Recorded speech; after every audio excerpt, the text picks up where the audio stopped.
Hi, I'm David Bodemer, the Editorial Director of National Real Estate Investor. We're here at the Strategic Real Estate Investment Conference, and I'm here with Gunnar Branson, who's the President and CEO of the National Association of Real Estate Investment Managers. Gunnar, now you just moderated this interesting panel we had with several economists talking about the state of the economy, the implications for commercial real estate. So what were your sort of thoughts on that discussion? Well, it actually was a very interesting discussion because the economy as well as commercial real estate kind of at the same time are going through periods of more systemic change. It's not just the cycle, which is considerable and certainly it takes up a lot of our thinking right now in terms of the recovery and the difficulty with the debt markets, but there's also a fundamental shift that's occurring that's being driven partially by economics, partially by demographics, partially by the different markets that we have. The impact that's having on commercial real estate is considerable, and we don't really know exactly how these things are going to work their way out over the next 10 years.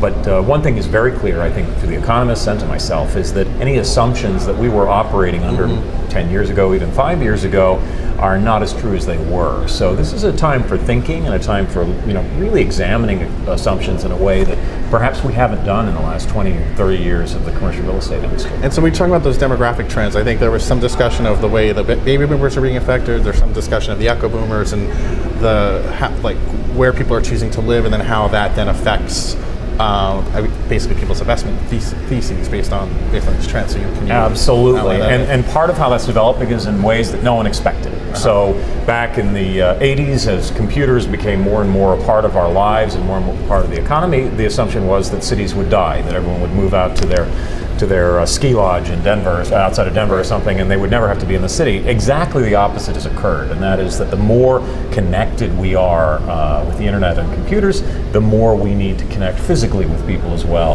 And this is happening both with younger people and older people. So you have the baby boomers who are getting towards retirement age. They're coming into cities because they want to be closer to activities and things that are happening there. Younger people are also gravitating towards cities, in great part because they need opportunity and they need to be a part of life, and the way they live and the way they work, the borders are blurred a little bit more. So it's not that you go into an office in order to do work and then you go home. It's all happening at the same time. And part of what's interesting about this is the changes in terms of the amount of square feet where. So, for example, back in the 70s, we assumed that any mid-manager would take 500 to 700 square feet per person in order to house them in an office. Now that figure is less than 200 in many markets, and it's only dropping. At the same time, you go back in time, and residential space was about 250 square feet per person. Now the average is 900 square feet per person. So the question becomes, how is that changing? Where are we working? Where are we doing things? However, those numbers I don't think are going to stay the same. Personally, I think they're going to start to change even further, and part of that reason is that one of the reasons why you needed 900 square feet was to put all your stuff. We collected a lot of books and a lot of records and a lot of stuff.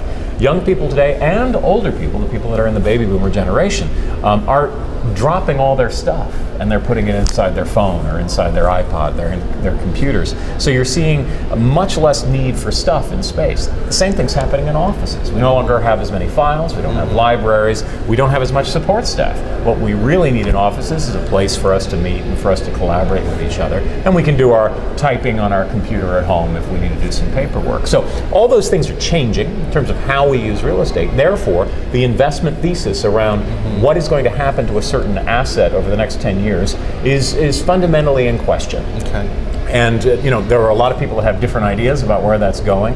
We all don't know. It's a period of great volatility, but that also means it's a terrific time of opportunity.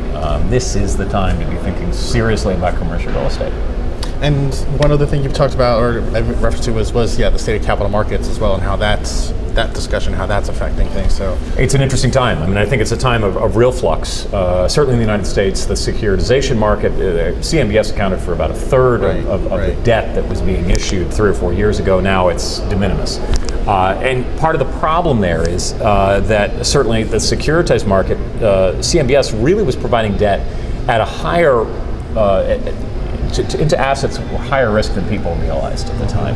And that they performed a very necessary function in a lot of ways. They were providing capital into things that were a little bit more value add. Those didn't turn out well. A lot of them, and a lot of these CMBS portfolios did not turn out well, and a lot of it did. I mean, it was a lot of it was good. The problem was the underwriting was a little slippery because you weren't underwriting for your own portfolio. Right. The other problem is that the local banks aren't lending, and I think that's a big part of the problem. So you've got smaller communities, you've got more opportunistic concepts in terms of real estate, just not happening at all. That almost everything is happening in core and in core markets. So if you're seeing something that's more value add, it's happening close into a very successful core market. And then everywhere else, really there is no recovery that's occurred, or very little. Right. And in great part, it's driven by the capital, and the capital has become very conservative, rightly so, given what's been happening. But it also means that there are missed opportunities that are happening there because there is no debt to be had. Conversely, if you're in a good market, you have a stabilized asset, debt is incredibly inexpensive. This is the time to really think about your leverage strategy and make sure you're doing something that makes the most sense. So that dichotomy is part of this time of change.